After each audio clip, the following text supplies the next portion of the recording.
that was used back in the 17th century. For defense. Yeah, for defense, and there were a lot of trading taking place here. Like the ships were here, and they're taking all the produce, loading the bay and taking all the produce. So it was an area that was protected. There's sort of a little peninsula inside here because there's one fort here called Fort James, and there's the other one on the by see the rocks over there, and that's called Fort Bennet. And the rocks on the edge over there. Yeah. So this bay was sort of protected, a protected area by the two forts.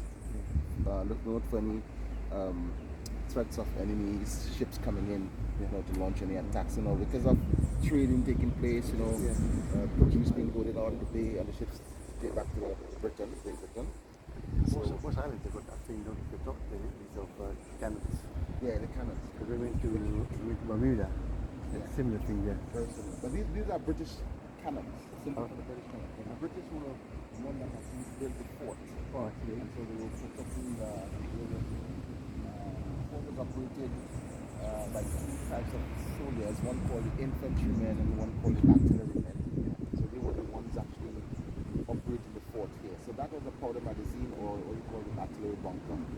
They were built with coral stones. It stored all the arms and ammunitions. Was there a bigger building here than this? No, this was how it was constructed. Nothing else. Nothing else. Structures. No. So inside it's built with coral stones. It's very solid structure. So they stored the arms and ammunition inside. It's very difficult to break it down.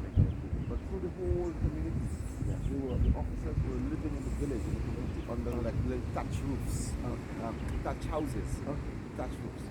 So this area here, was a single picket post where one officer was sort of overseeing the operation here. But then the rebellious slaves working on the plantation, they launched an attack to try to overthrow him in 1770. And so they were unsuccessful. And so this became a battery in 1777, meaning that they just increased the artillery, bringing a little bit more ammunition, and turned it into a battery. The roof originally, was it thatch roof before on this one? No, this was strictly concrete. Yeah, the thatch roof ones were the villages. Yeah. So this actually was the powder magazine built with coral stones, purposely to store the arms and ammunitions. Right, so 1770, like I say, they tried to attack, and they reinforced it in 1777 into a battery. And then in 1781, it was turned into a full-fledged fort because there was an attack again launched on the island by the French. And so during that time, this became a full-fledged fort. The French controlled it, but then it was short-lived. In 1791,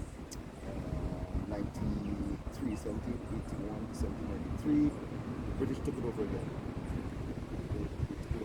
So British take over 1970, 1781. Oh, 1781. Okay. 1781 to 1793. 1793.